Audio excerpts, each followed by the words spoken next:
on Thursday, the 18th of May, Trinidad and Tobago's Fashion Festival week starts. Now, to have a discussion on this particular event, its impact and how it can benefit not only Trinidad and Tobago, but young entrepreneurs in Trinidad and Tobago, I'm joined by Mr. Roger Montano. He's the founder and owner of TAYMO Creations. Good morning, Mr. Montano. Thank you very much for joining me. Good morning. Well, Mr. Montano, my first question, it's very much simple. Exactly what is Trinidad and Tobago's Fashion Festival Week? Trinidad and Tobago Fashion Festival, it's a celebration of all creatives. We are showcasing from front stage to backstage, from hairdressers, makeup artists, to designers, to the musicians, everyone in the creative industry that we're trying to focus on that had a rough time during the pandemic. So we're trying to bring them back out and have a platform for them to showcase. Mm-hmm. Now, specifically, I suppose the inspiration behind this is to try and help develop entrepreneurs and their place within society in terms of more opportunities, in terms of further development. Yeah, well, this whole platform is to actually develop young entrepreneurs to come out and showcase, to show their talents, because we don't really have any much places for creatives to showcase in Trinidad and Tobago. Mm-hmm. So this platform was created for the young ones and the young at heart to come out, to give them a platform to showcase what they love to do. Mm-hmm. Do you think that such platforms do not exist because we do not take such industries seriously? Yeah, that is one point. A lot of people do not think that the creatives has a place in the society. They're more pushing a lot of business, but creative people and the creative industry fuels billions of dollars all around the world. We should harness the creative avenue and push the creatives, because that is the only way that society is going to come out of what we are in right now. This down slump, we're going down, and it could actually bring us back up, bring up our GDP. It creates work for people, and the world would want to see what we have. Mm-hmm.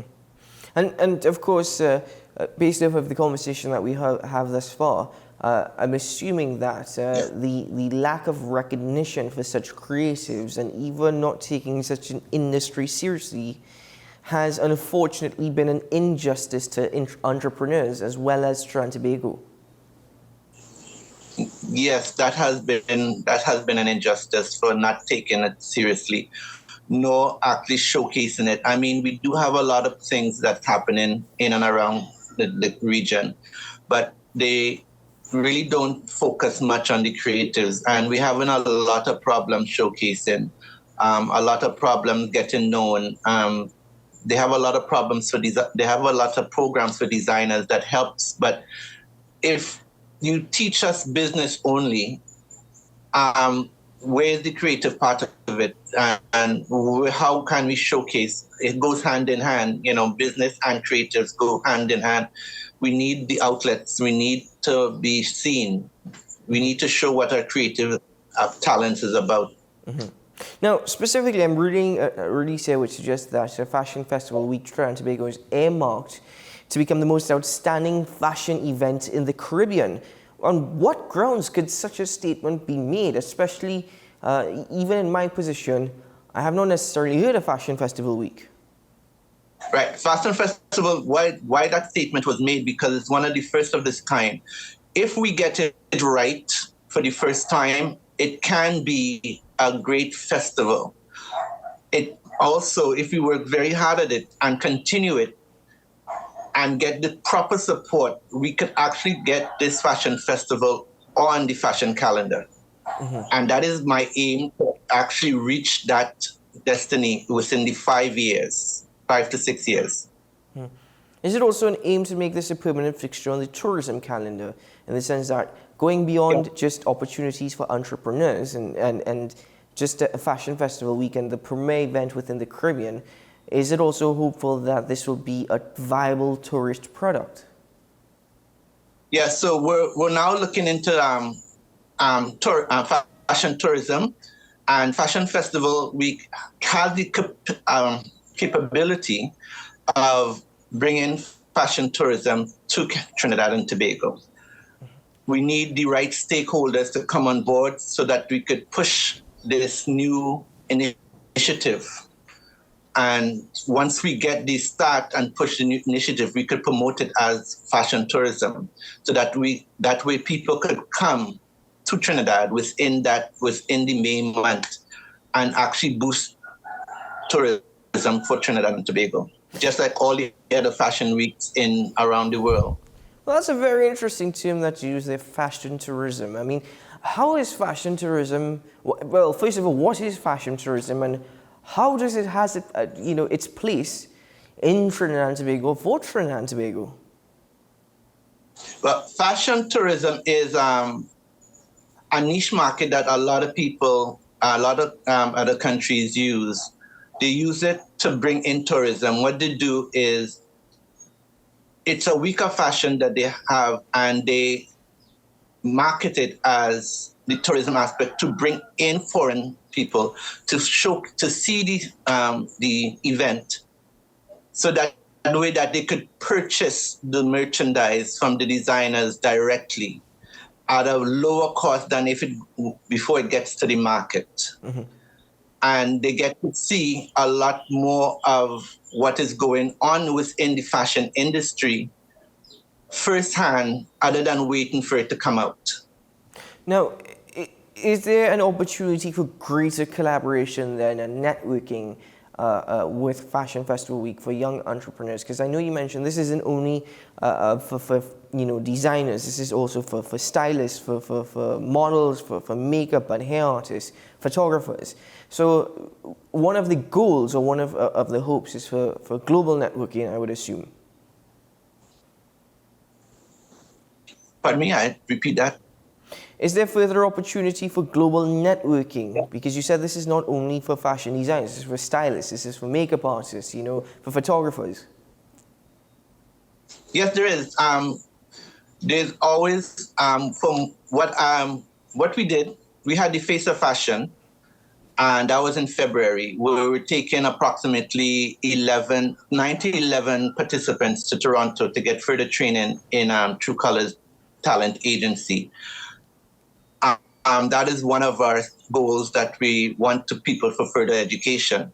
So we got them on board. We also have a few other things for designers to showcase at other different fashion weeks in and around Canada, as soon as we get the dates down packed. And we're also planning to have the makeup and hairdressers and stuff get further education abroad at different schools, at different hair companies. So we're working on a whole network of people. So once they do participate in the fashion festival, that they could actually go abroad and further themselves or get more education or get more training, so they could come back more strong. Mm-hmm. Now, you mentioned something earlier that you would like to see more stakeholders get on board. Is it that there's been a lack of willingness from stakeholders, or are you seeing more and more participation and support? There's been a lack of support within stakeholders. The first thing they say that they don't have the funds to help, which I understand, because coming out of COVID, a lot of companies are financially unstable at the moment. So stakeholders are very hard to come by. I mean, we did get a few that came on board, and I'm thankful for that. But in the future, I would like to see more people, more businesses come on board to support the venture and support the young people. Now, is there a structure as it relates to Fashion Festival Week? What is the structure, if it exists?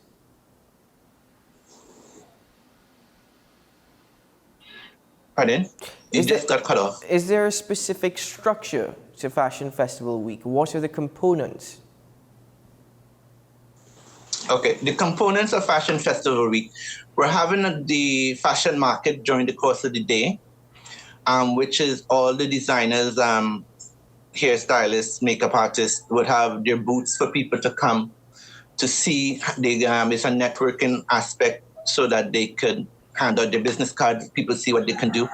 In the evening, that we're showcasing the designers with alongside the hairdressers and stuff. So every day would be a different, several different designers. And we're also doing a fashion festival for kids, and that will be held on Saturday, which is only kids, kids models for designers for kids. And we also have the St. Jude's girls on board, which they're going to be launching their first collection on Sunday. That is from the past pupils from St. Jude's and present. They had a mini collection that they're going to be presenting. Mm-hmm. There's also, if I'm not mistaken, is there a competition as well? I'm seeing something in that suggests there is a competition. There's three competition. One competition passed. That was the Face of Fashion to choose the models.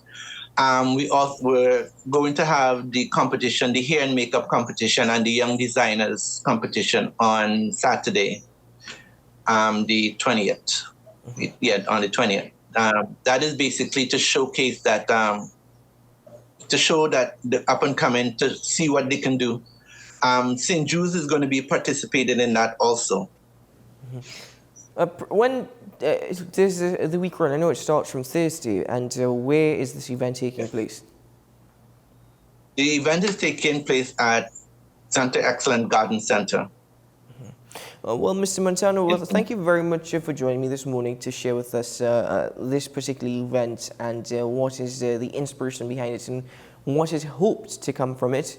I support the event 100%. Local entrepreneurs, opportunity for young designers, and even for global networking. So, I really hope that it is a success, and I hope that certainly it gets the support from the public that is necessary and required to further push this industry so that it does not only benefit T&T as a nation, but it also helps other industries, other avenues for entrepreneurs, and hopefully allows for a permanent fixture on the tourism calendar. Yes, I hope so. We're working very hard for that. Well, Mr. Montano, thank you very much for joining me. Keep well, all the best, and the best of luck in the Fashion Festival week. Thank you very much for this interview. Take care.